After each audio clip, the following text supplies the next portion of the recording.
Assalamualaikum warahmatullahi wabarakatuh. Perkenalkan, nama saya Sabrina Putri Maharani dengan NIM 2019 1050 1079 dari Program Studi Perencanaan Wilayah dan Kota Universitas Negeri Jember. Pada video kali ini, saya berkesempatan ingin menjelaskan mengenai hasil resum persamaan dan perbedaan dari 3 materi mata kuliah kependudukan. Nah, langsung saja. Yang pertama ada materi tentang pengantar kependudukan. Nah, konsep dasar ilmu kependudukan. Kata demografi berasal dari bahasa Yunani yang dapat dilihat dari asal katanya yaitu demos dan graphin. Demos dapat diartikan sebagai penduduk dan graphin berarti menulis.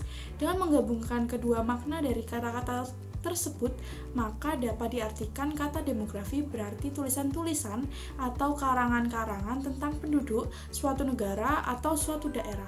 Jika diperhatikan, maka makna demografi tersebut atau definisi tersebut belum jelas arahnya, mengingat ilmu-ilmu sosial lainnya seperti ilmu sosiologi, antropologi sosial juga berbicara tentang kependudukan atau berorientasi tentang penduduk atau manusia. Ilmu kependudukan ini merupakan penghubung antara penduduk dengan sistem sosial dengan harapan dapat memecahkan pertanyaan dasar yaitu yang sebagaimana isinya bagaimana menambah pengertian ataupun pemahaman terhadap masyarakat melalui proses analisis kependudukan. Dari Mathers dan Search membagi ilmu tersebut menjadi secara kuantitatif yaitu demografi, sedangkan secara kualitatif dibahas tentang penduduk dari segi genetis dan biologis. Pandangan ini tidak mendapat dukungan karena formal demografi tidak hanya berhubung dengan angka, namun angka-angka tersebut tetap harus diinterpretasikan untuk dapat mengetahui makna yang lebih mendalam di balik angka-angka tersebut. Nah, selanjutnya ada ruang lingkup ilmu kependudukan. Secara lebih rinci, ruang lingkup ilmu kependudukan dapat dibedakan menjadi dua kelompok, yaitu analisis demografi atau analisis kependudukan. Demografi formal lebih menekankan pada perubahan dan variasi penduduk dengan menggunakan teknik demografi tertentu. Di sisi lain, jika berbicara tentang studi kependudukan atau ilmu kependudukan tidak saja berhubungan komponen atau variabel penduduk, tetapi juga berbicara tentang hubungan antara perubahan dengan variabel lain seperti perubahan kondisi sosial, ekonomi, politik, budaya, psikologi, dan geografi.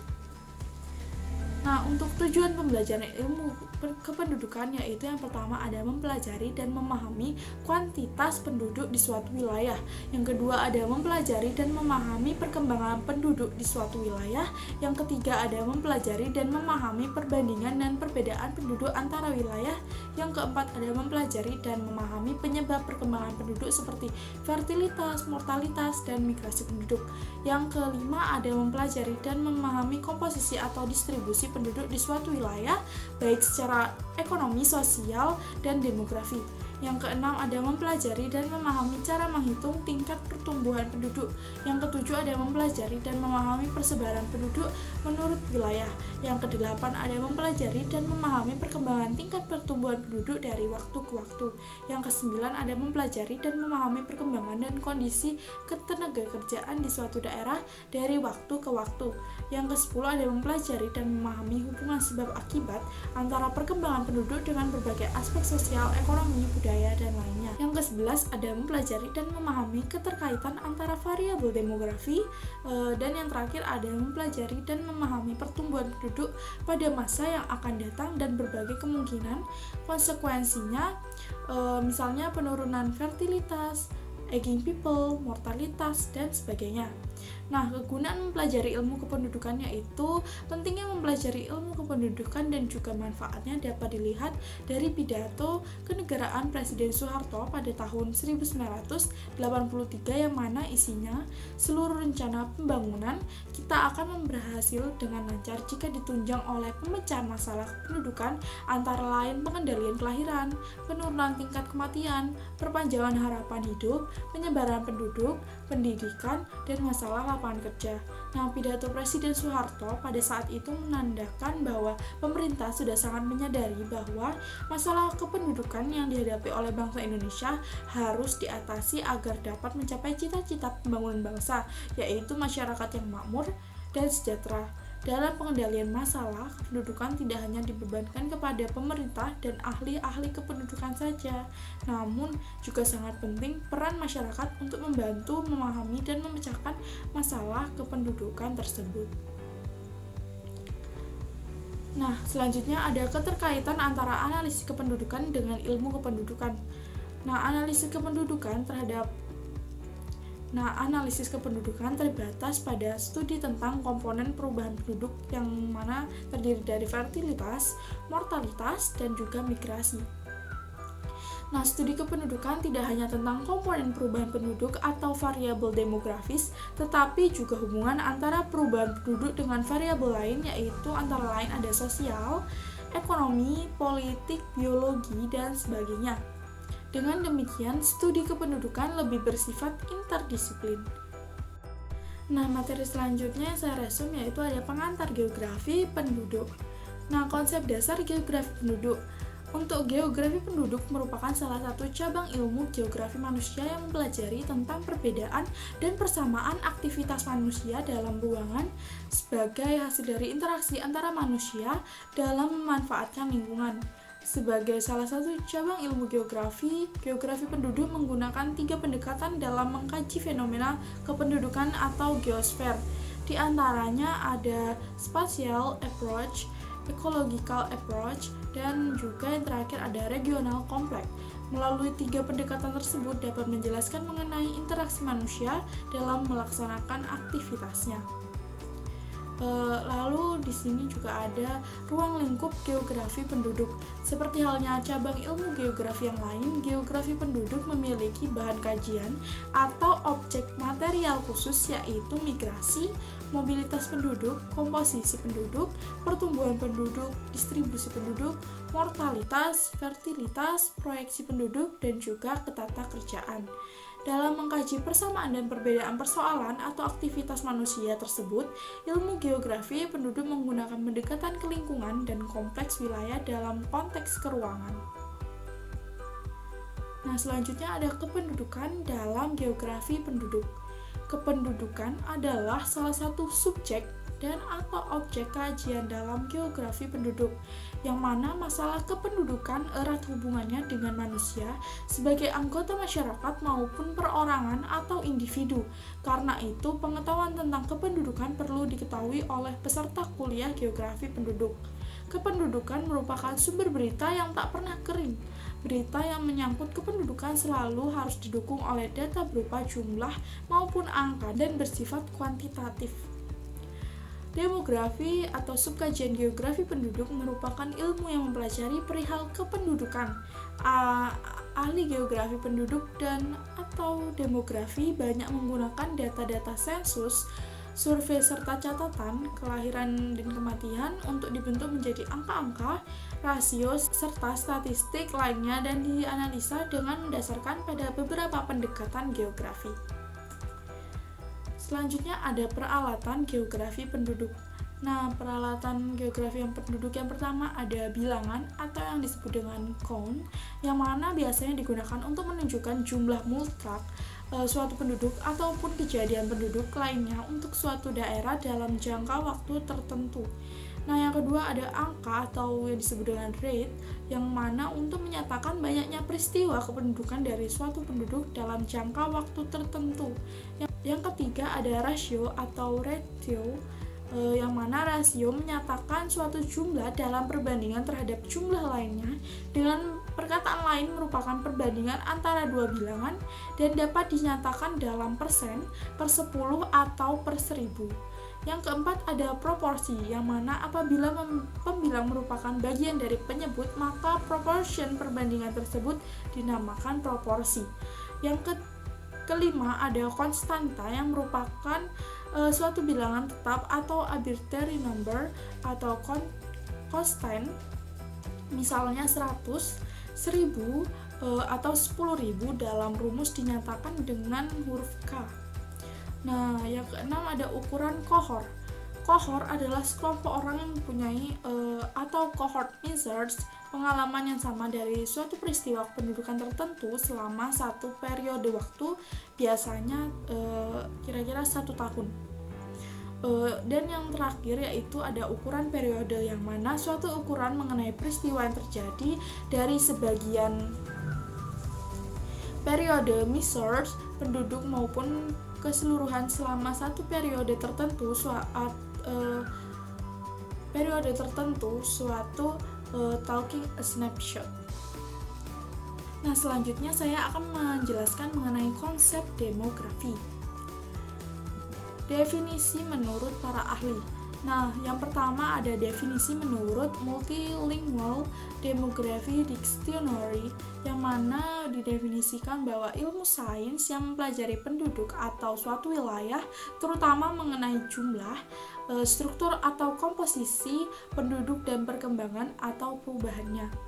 Yang kedua ada menurut Philip M. Heiser dan Dudley Duncan, yang mana demografi merupakan suatu ilmu yang mempelajari jumlah, persebaran teritorial, dan komposisi penduduk, serta perubahannya dan sebab-sebab perubahan itu yang biasanya timbul dikarenakan fertilitas, mortalitas, gerak teritorial atau migrasi, dan mobilitas sosial atau perubahan status.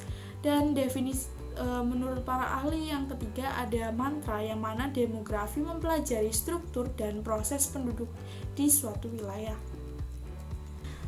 Nah, selanjutnya ada ruang lingkup demografi, yang mana penggunaan demografi di kehidupan sangatlah luas. Demografi bisa digunakan secara bersama-sama dengan keilmuan lain seperti ekonomi, sosiologi, geografi, psikologi, politik, kesehatan, dan lainnya, sehingga ilmu demografi implementasinya tersebut di interdisiplin atau interdisciplinary science. Nah, selanjutnya ada manfaat demografi. Yang pertama ada mempelajari jumlah, komposisi, dan distribusi penduduk serta perubahan-perubahannya di suatu daerah tertentu. Yang kedua ada menjelaskan pertumbuhan penduduk di masa lampau dan mengestimasi pertumbuhan penduduk di masa yang akan datang. Nah, selanjutnya untuk manfaat ketiga yaitu mengembangkan hubungan sebab akibat antara perkembangan penduduk dengan berbagai aspek pembangunan sosial, ekonomi, budaya, politik, lingkungan, dan keamanan. Dan manfaat terakhir yaitu mempelajari dan mengantisipasi kemungkinan-kemungkinan konsekuensi pertumbuhan penduduk di masa yang akan datang. Untuk teori-teori kependudukan sendiri terdapat 3 aliran, yang mana yang pertama ada aliran Masonian dan Neo-Masonian, yang mana aliran Masonian ini dipelopori oleh Thomas Robert Malthus, yaitu seorang pendeta Inggris. Nah, Malthus ini menyatakan bahwa penduduk atau seperti juga tumbuh-tumbuhan dan binatang apabila tidak ada pembatas akan mudah berkembang biak dan memenuhi beberapa bagian dari permukaan bumi ini dengan cepat. Nah, di aliran Neo-Malthusnian, untuk aliran Neo-Malthusnian sendiri, kelompok Neo-Malthusnian adalah kelompok yang menyokong aliran Malthus tetapi lebih ke arah radikal, yang mana aliran ini mengajukan penggunaan cara preventive check seperti penggunaan alat kontrasepsi untuk mengurangi jumlah penduduk.